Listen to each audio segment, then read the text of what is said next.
नमस्कार। कक्षा 9 के सभी विद्यार्थी, हिंदी विषय में आज हम अपना पहला काव्य पढ़ेंगे। इसका नाम है आराधना। आराधना जो है काव्य, वो मराठी काव्य है। उसका हिंदी अनुवाद है वसंत बापट जो है, उन्होंने उसका हिंदी अनुवाद किया है। आराधना का मतलब है प्रार्थना, अर्चना। पर यहाँ पर वसंत बापट जी ने हमें आराधना का एक अलग ही अर्थ, मतलब हमें बताने का प्रयत्न किया है। तो इस कविता में मानवता और बंधुता के प्रति प्रेम और सच्ची भावना जो है, उसको आराधना बताने का प्रयत्न किया है। ज़्यादातर हम ये बात करेंगे कि आराधना का अर्थ, हम प्रार्थना का अर्थ ऐसा लेते कि भगवान के सामने बैठकर अच्छी भगवान का श्लोक बोले या प्रार्थना का गान करे, उसको हम प्रार्थना बोलते, आराधना बोलते। लेकिन सही मायने में यहाँ पर वसंत बापट हमें ये बताने का प्रयत्न कर रहे कि आप जो है वो मानवता, बंधुता, प्रेम, सच्चाई, ऐसी भावना लेकर जीवन व्यतीत करोगे, यही सच्ची आराधना है भगवान की। भगवान हमें यही कहने का प्रयत्न कर रहे हैं कि मनुष्य के आपसी भेदभाव समाप्त हो, उसको आराधना बोलते हैं। लोगों में लोभ और वैराग्य, लोग जो है, ज़्यादातर लोग अभी क्या स्वार्थी बन गए हैं, लोभी बन गए हैं। तो ये लोभ छोड़ो, इसको आराधना बोलेंगे हम। एक दूसरे को प्रेम करो, प्यार से रहो, एक दूसरे से प्रेम भाव से रहना, उसको आराधना बताने का प्रयत्न कर रहे कवि। लोग एक दूसरे का दुख महसूस करें, उसको आराधना बताने का प्रयत्न करें। एक दूसरे का दुख महसूस करना यानी अपने आसपास जो भी लोग हैं वो दुखी है, तो उसका दुख महसूस करो, उसके पास जाओ, उसके दुख को जानो और अपनी क्षमता के अनुसार उसके दुख को दूर करने का प्रयत्न करो। यही सच्ची प्रार्थना है, यही सच्ची आराधना है, ऐसा हमें कवि कह रहे इस काव्य के माध्यम से। तो इस पूरी कविता में सत्य, शिवम, सुंदर और विश्व बंधुत्व की भावना प्रकट करते हुए वसंत बापट जी ने हमें बहुत ही अच्छी सीख देने का प्रयत्न किया है। देखते हम। देह मंदिर चित्त मंदिर एक ही है प्रार्थना, सत्य सुंदर मांगल्य की नित्य हो आराधना।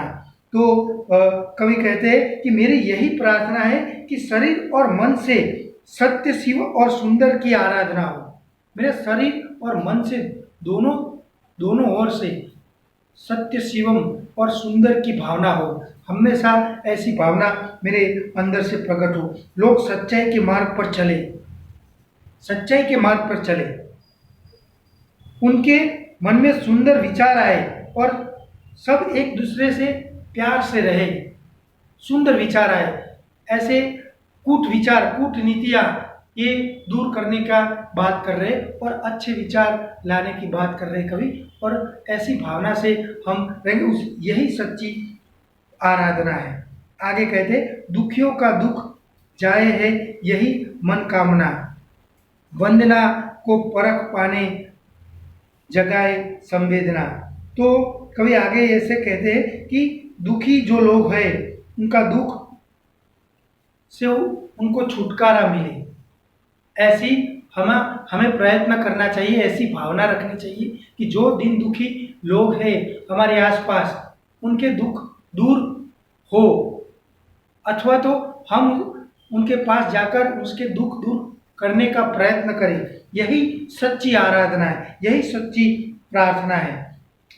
आगे उसमें कहते हैं कि वेदना को परख पाने जगाए संवेदना, यानी दुर्बलों की रक्षा के लिए शक्ति और साहस का उपयोग हो। तो ऐसे कई दुर्बल लोग हमारे आसपास होते हैं। दुर्बल यानी कोई आर्थिक रूप से दुर्बल हो, यानी पैसे की कमी हो, कोई शारीरिक दुर्बल हो, शरीर से दुर्बल हो, कोई मानसिक दुर्बल।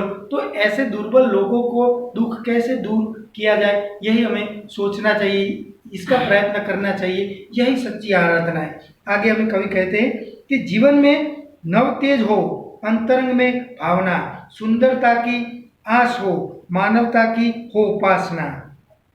यानी सबके जीवन में नया प्रकाश हो, सबके हृदय में सुंदर भावनाएं हो, सबके हृदय में एक नई चेतना आए, सबके हृदय में नई सुंदर भावनाएं उत्पन्न हो, ऐसा प्रयत्न हो, यही सच्ची आराधना है। सबके मन में सुंदर आशाएं, अच्छी अच्छी आशाएं भावनाएं प्रकट हो, यही सच्ची प्रार्थना है। आगे कहते हैं कि सभी लोग शौर्य और धैर्य प्राप्त करें, यही प्रार्थना है। शौर्य पाए, धैर्य पाए, यही आराधना है। शौर्य पाए, नई नई चेतनाएं, नए नए अच्छे अच्छे उनके संकल्प हो, यही सच्ची आराधना है।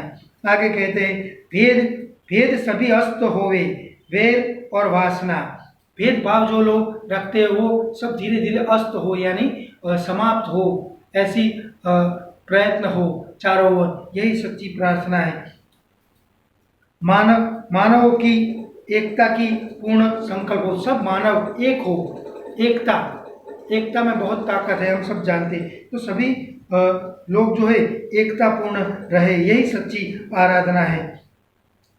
कवि इच्छा रखते हैं सब मनुष्य एक दूसरे का भेदभाव समाप्त करके एक हो, दुश्मनी और सभी जो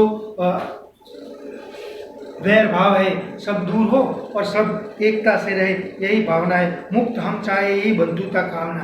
तो ऐसा चारों ओर धीरे धीरे फैलता रहे एकता की भावना, तो धीरे धीरे पूरा विश्व एकता का संकल्प करे, तो चारों ओर अच्छाई सच्चाई और सुंदर जीवन चारों ओर विश्व में फैलता रहे, यही एक सच्ची प्रार्थना है, यही एक सच्ची आराधना है। कवि हमें ये कहने का प्रयत्न कर रहे। तो यहाँ पर अपना काव्य पूर्ण होता है, तो सभी बच्चे इसके टिप्पण और स्वाध्याय अभ्यास लिख लेना। नमस्कार।